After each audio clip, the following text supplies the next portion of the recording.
Don't get me wrong. I'm not writing this to complain about my childhood or to prove anything. I'm just trying to get some closure. Before I start, I have to tell you about myself so that everything more or less makes sense. Hopefully you can handle the bore. I was born in a small town in Minnesota, and I apologize, but for privacy reasons, I'm not going to give away the name. Besides, I don't want to be held responsible or anything if you visit this town out of curiosity. I don't want to give out my full name either, so I'm going to refer to myself as Jimmy, my first name. There's never been anything that wrong with my parents, but they never really said much to me at all when I was smaller. They were very overprotective though. They never let me go outside with friends, play outside without surveillance, and all that kind of stuff. When I was 13, my only 3 friends were Neil, who I hung out mainly because he was my next door neighbor, Chris, and my best friend Jack. I lived in the suburbs, which in a small town doesn't amount to much. It was difficult to play outside not just because I had to get supervision, but because it rained constantly. We managed to make do with what we had, but I really feel sorry for my 13-year-old self. The majority of our playtime was held in my room. We would usually tell each other scary stories we heard at school.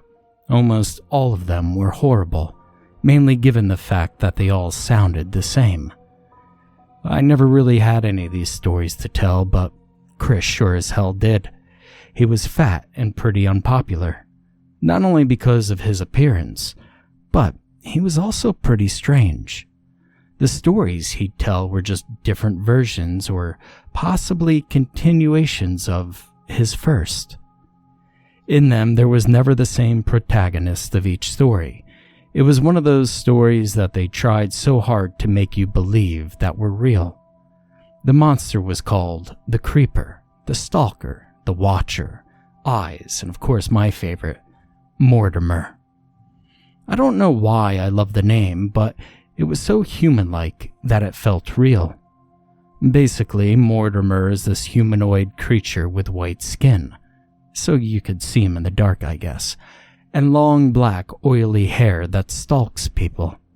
He never fully lifts up his head and just watches you with his gray eyes. You're supposed to just keep walking as if you'd never seen him.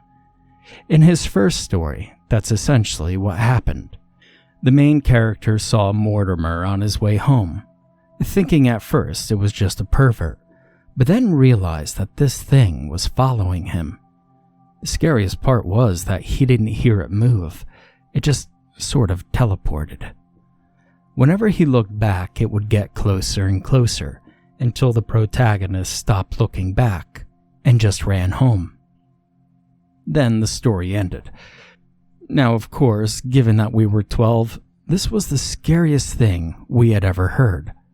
Chris felt good about himself, scaring us and all, so that's probably why he kept repeating it. If this is all that had happened, I wouldn't be writing this, so I assure you things got pretty interesting. The day after we heard the Mortimer story, it was the only thing we heard at school. You see, Chris told everybody, and it spread fast. There were some girls saying things like, "I saw the eyes the other day when I was walking home from school. It was broad daylight, too. Monsters aren't supposed to be out during the day." This was obviously a lie. She even admitted it a couple of months later when the police got involved.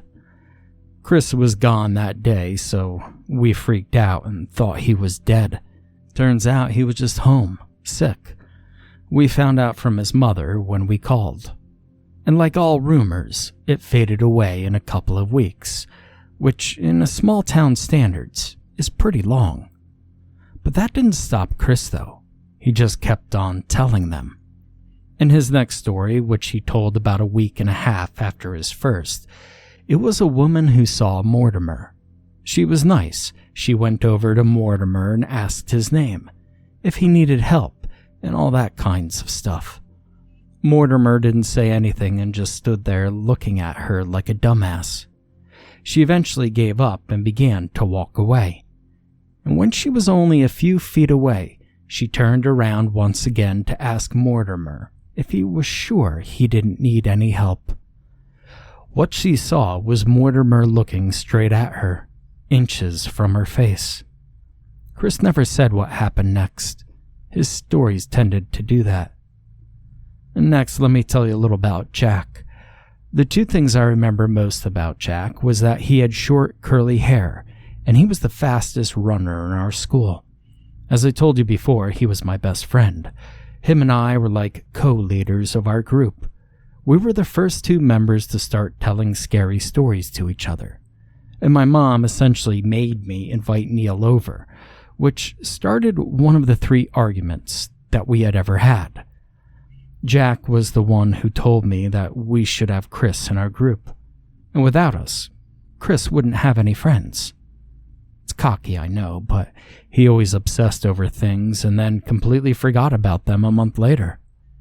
But I trusted Jack's judgment, so I let him in too, begrudgingly.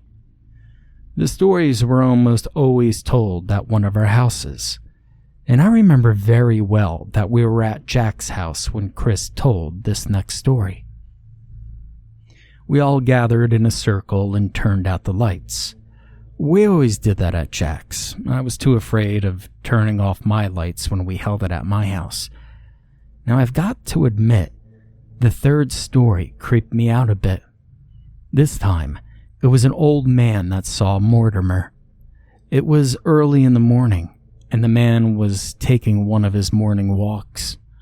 He turned down his street, and there he was, standing in the middle of the street a good distance away from him. The old man just kept walking, though. His house was only 4 or 5 houses behind where Mortimer was standing. And as the man walked past, Mortimer's eyes followed him. This irritated the old man, so he kept yelling and cursing at Mortimer as he walked past him. He was a good 10 feet behind Mortimer when the man heard Mortimer say, "That's not nice," with a normal voice. It's weird, I know. I thought he would have some sort of demonic or sweet voice, but Chris just said it was in a normal person's voice. The old man didn't want to put up with this, so he turned around to yell some more, but Mortimer was right behind him. His face was tilted to the left, and his eyes were a darker gray than before. The old man ran to his house, not looking back. He locked the door and ran into his kitchen. He grabbed the phone, dialed 911, and when he looked out the window, in the left corner he saw Mortimer, staring at him with his tilted head. It's not clear what happens next, but that story gave me nightmares. I was in bed with the covers over my head, hoping Mortimer wouldn't be staring at me through the window. The next day, Jack told me he had the same experience. We were just kids, so I'm not surprised that it scared us. When we met up with Chris and Neil the next day, we tried not to talk about the story, but Chris wanted to have another scary story day that night. We never had a routine of when we usually told them, but it was typically once a week. Both Jack and I looked at each other for a moment, and then looked back at Chris. Jack told him he had to go to a family reunion that night. Then Neil kinda mumbled something about homework. Next was my turn to lie, so I told him it was family night. I told you before my parents almost never talked to me, so you can understand why I had to hold back a smile. Chris just stood there as if we just greatly insulted him. He smiled a little and just said, "Okay then, soon." He kept repeating soon as he walked away. That night, things became interesting. I was just goofing around in my room, making airplanes and tossing them at my wall. Then my mom came into my room. I remember her being really quiet, telling me, "Please come here, Jimmy. There's someone here to talk to you." I got up and followed her out. Neil's mom was at the door. Her eyes were bloodshot. She was obviously just crying a little while ago. "Have you seen Neil?" She almost yelled at me. "No, ma'am, I haven't seen him since school. He stayed for soccer practice, so I didn't walk home with him today." Practice ended 5 hours before our conversation.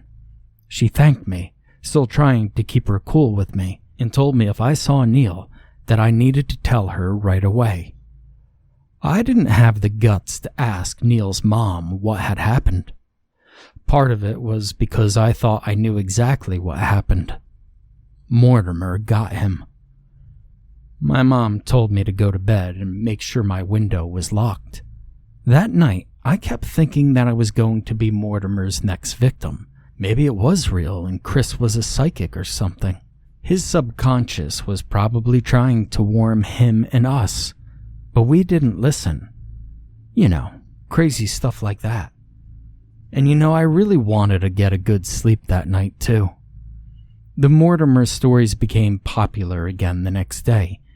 Everybody kept speculating that when Neil was walking home from school, he saw Mortimer, and kept looking at him because he was a non-believer and, well, all that crap.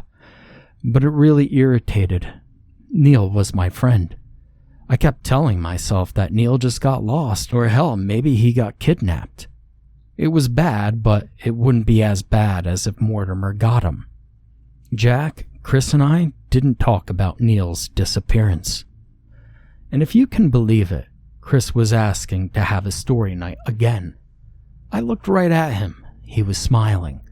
I wanted to hit him so badly, but Jack got to him first. Jack punched that smirking fat boy right in his face. I felt happy that Chris got what was coming for him, until I saw that his face was bleeding.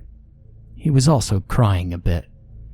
Jack looked at Chris's bleeding face and told him, "Pick yourself up and ask again." Chris stopped crying, got up, and wiped his bleeding face.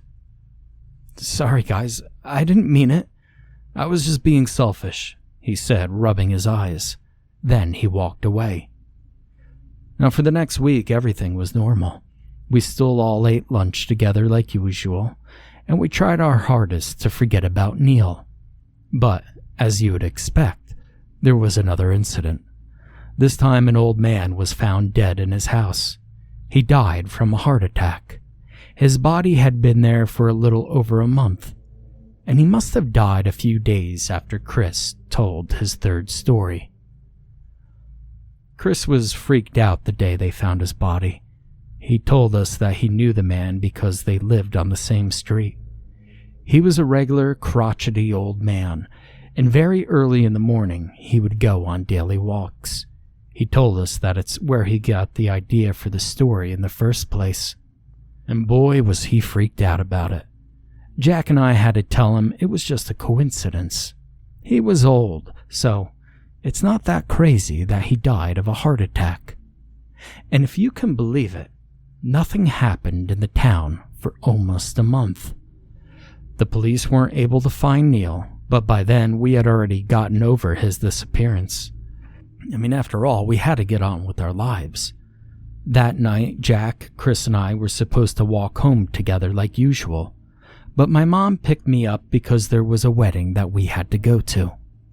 It was probably the most boring thing I've ever been to in my entire life. I knew no one there, and I just sat down at one of the tables. I thought about Neil a whole lot while I sat there, though.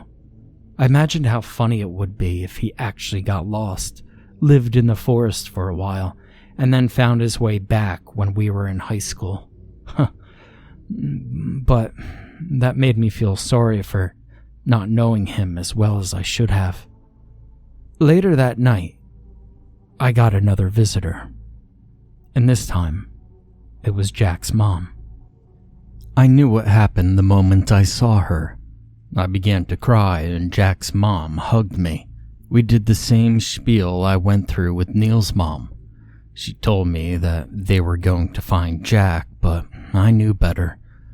I looked at her with bloodshot eyes and I told her, "You're never gonna find him.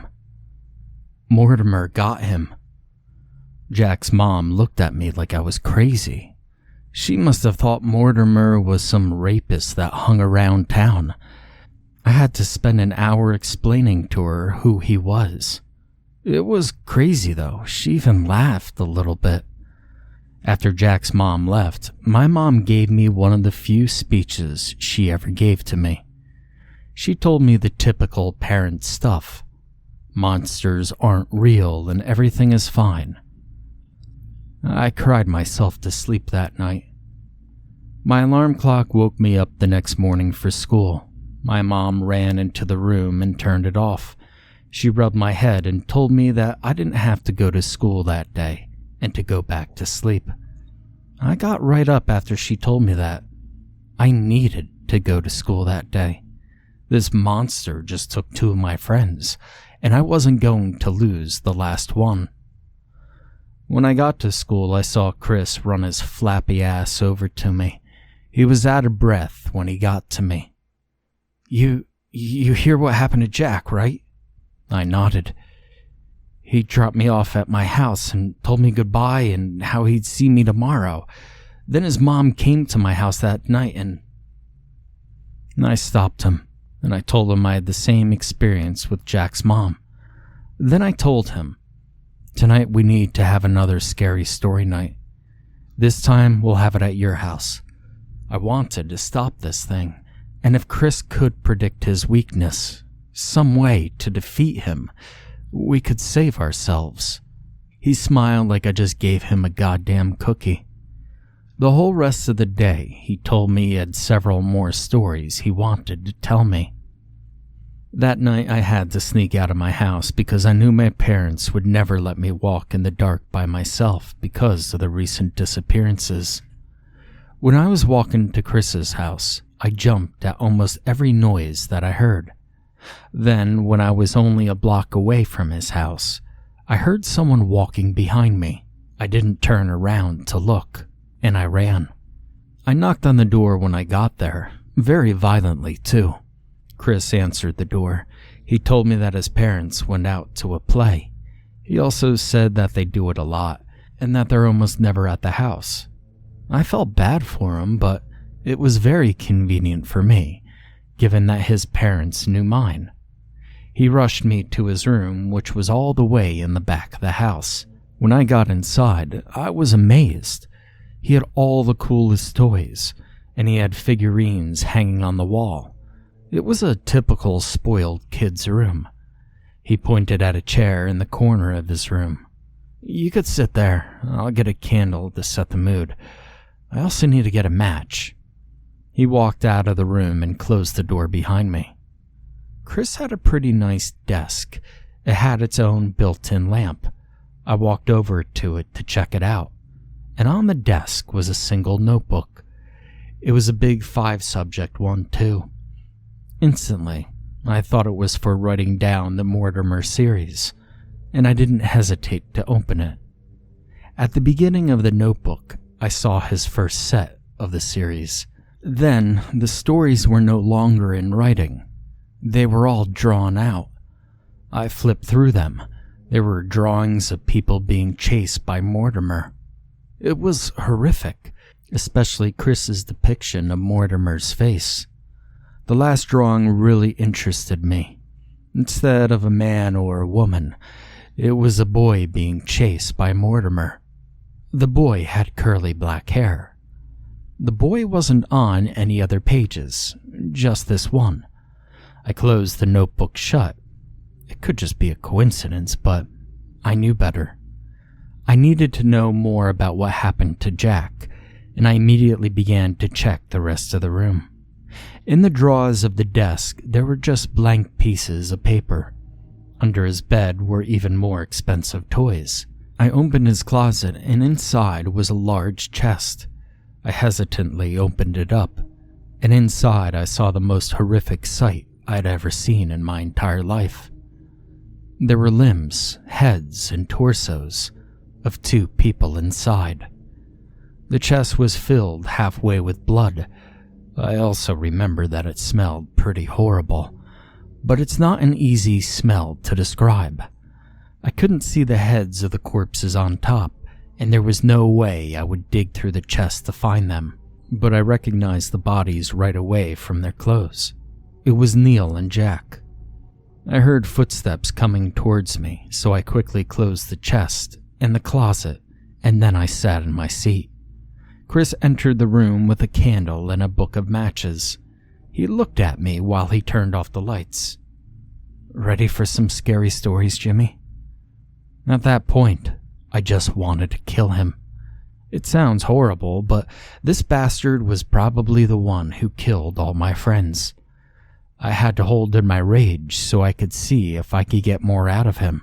I mean, for all I knew, Mortimer could have placed these bodies to prevent me from learning his weakness. Chris took out one of his matches and tried to light it. It was pretty pathetic. It took him like 30 seconds.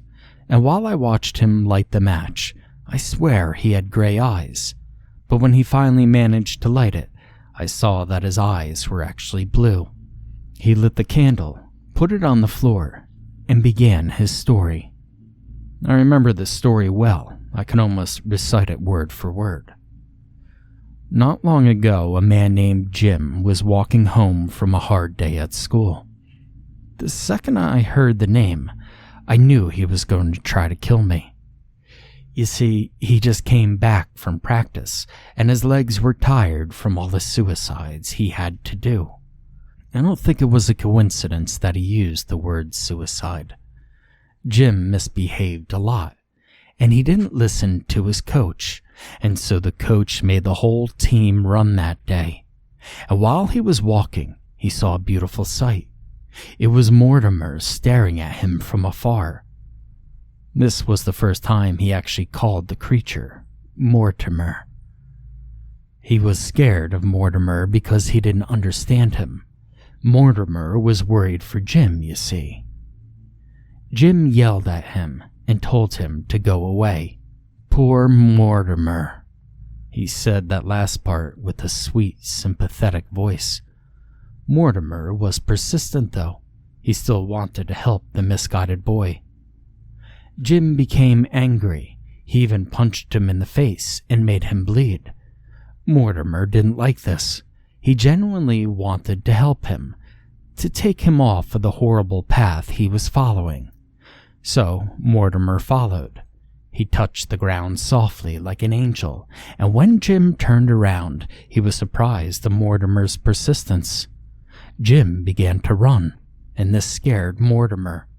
If he lost him, Jim wouldn't be able to be saved. Chris was actually close to crying at this point. I honestly felt bad for that crazy fat boy. And the more Mortimer saw the boy's face, the more depressed he became. The misguided boy was too fast for him, and Mortimer wasn't able to catch up. Mortimer was less than an inch away from grabbing his throat, but Jim had managed to enter his house and lock it. Jim ran up to his room, still believing it was a dream. He ran to his bedroom, pulled his covers over his face, and just kept breathing heavily. Mortimer was looking at him through the bedroom window. He was watching over Jim, trying to help him. If Jim wouldn't accept his help, then Mortimer would have to force his kindness on him. Mortimer entered the room through the window, undetectably, and watched Jim laying in his bed. Jim slowly began to pull the covers from his face to see what was there. He saw Mortimer and screamed. He didn't want to be helped, but Mortimer knew best. He always helped him anyways. Mortimer had 2 reconstruction tools, 2 knives, which he brought especially for Jim. Jim resisted by pushing away Mortimer's kindness and screaming for his parents. The first thing that needed to go was Jimmy's voice.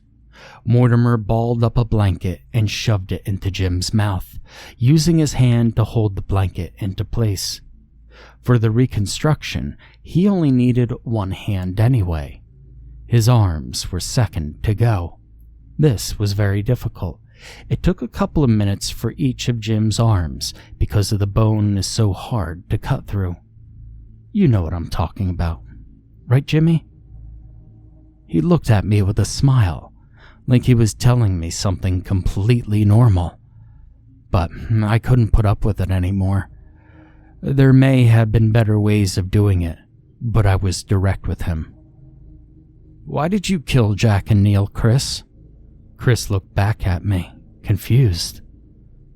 I didn't kill him. It was Mortimer.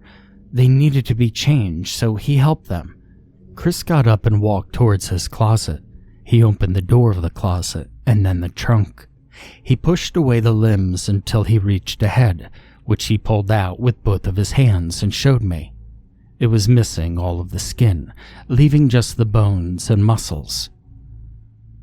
Doesn't he look better now? You see, Mortimer fixed him. They're my friends, so he lets me keep their bodies. I saw my only chance to escape, given he had his hands full. I bolted for the door. Chris didn't chase after me. I turned my head around, and I saw that he looked confused. Where are you going, Jimmy? You don't want to hear the rest of my story? If you don't, Mortimer's going to have to help you. I ran out the door. I was going to get home, call the police, and have Chris locked away forever. I didn't even get half a block away before I tripped. I messed up my knee pretty badly. I tried to get up, but it was really painful. It took me at least a minute to finally get up, but I looked back and I saw that Chris wasn't chasing me. I began limping back to my house. I'm an idiot, and I know it very well. I heard something behind me and I immediately looked back. I thought it was Chris, but it looked nothing like him. I didn't get to see the whole body of the figure behind me. I only saw its face. The face was pure white and had black hair. This freaked me out, and I kept running, even though my knee was throbbing. The figure called my name, whispered it even. Jimmy, why do you keep ignoring me? I looked back again, still believing it couldn't be Mortimer. The figure was at least 10 feet closer. How did he get that close? I kept thinking. I just kept walking and walking until I couldn't take it anymore. I fell to the ground and turned onto my back, finally seeing what was chasing me. It was definitely Chris's body, but he had a mask on. If it was plastic, I'd probably be dead right now, but the mask was made out of Jack's skin. Chris was holding 2 knives in his hands, his head slowly tilted to the left. If I was going to die, I was at least going to put up a fight to this monster. I kicked that bastard straight in the balls. He grabbed his crotch, and while he did, that idiot even cut himself, and he staggered backwards. I got up and pushed him to the ground. Then I jumped on him and grabbed the knife out of his right hand. He stabbed me in the side with his knife in his left. He's not very strong, so it didn't go too deep enough to be deadly. I lifted up the knife, even with my throbbing knee inside, and stabbed him straight in the chest. I made sure I didn't stab his heart or his lungs. I didn't want to kill him right away. I wanted him to bleed out. It's sick, I know, but I wanted him to suffer. I was going to go home and call the cops on the madman. And then right as I was walking away, Chris called to me. Jimmy, can you please let me tell you one more story? You know, he coughed up blood as he took off the mask. Before I die. I turned back to him and said to him rudely, make it quick. My side hurt like hell, so I could care less if he was dying. He spoke as fast as he could, seeing he didn't have much time left. Scaring you guys was so much fun, you have no idea. I wanted to scare other people, to feel the same joy. I tried to scare that old man. I was wearing my Halloween mask. It was all just for good fun. He smiled. I was surprised how well he could talk with the knife in his chest. but I scared him too much. When I showed myself in the window, he just grabbed his heart and died. Then I wanted to scare Neil. I went to scare him with the mask too. That time I brought some of my kitchen knives. He freaked out, and then he attacked me. And then I stabbed him. He looked at me, and the face he was making made me actually feel pity for him for a second. I needed to hide him, so I cut him up and hid him in my closet. Then the day with Jack, I continued because I enjoyed scaring the first two so much. I took the knives I hid in my backpack, and I didn't want to hear it. Gladly, Chris stopped talking about it. I just wanted to have friends, but I killed all of them. Except for you, of course. He gestured toward me, and I shuddered. I'm crazy, Jimmy. I never wanted to be, but it's just the way I am. And after I killed Neil, I just wanted everything to be fine. But it just couldn't be. He was crying now, and his voice became weaker. Mortimer haunts all my dreams. Every night I dream Mortimer is following me. He wants to change me. To me, he's real. He doesn't want me to be sane. He wants me to be crazy just like him. So I wrote the story for closure. And I thought if I treated Mortimer like he was fake, just the story, I'd begin to believe it. I actually became normal for a while, but you guys didn't want to hear my stories. Chris looked down at the knife protruding from his chest, and I started to feel really badly at this point. I feel like if I could have helped him, none of this would have happened. Chris then said his last words. You understand me, don't you, Jimmy? You get why I acted the way I did? Don't you? I nodded my head. Chris smiled, and then he died. The walk home felt like it took forever for some reason. When I turned onto my street, I saw Mortimer standing in the middle of the road, under the light of the street lamp. He was staring at me with his gray eyes, and his head tilted down so that he looked up at me. I ignored him, walked right past him, and then didn't look back on the way to my house. Let me just sum up the rest of the story. The police found the bodies, we had funerals, and I didn't go to jail for killing Chris, and after the incident, my family moved out of that town. My parents didn't think it was safe to live there anymore, which was probably the truth. I could bore you with all the details, but a lot of it, well, most of it is just depressing. I'm going to try to answer all the questions you most definitely will have. First, do I think Mortimer is real? No, I don't think he's real at all. He was the delusions of a madman. It was created by his mental instability or some crap like that, and the reason I saw him was because I was mentally unstable at that moment. That's the story I'm going to stick with, at least. Second, do I have any hard feelings towards Chris?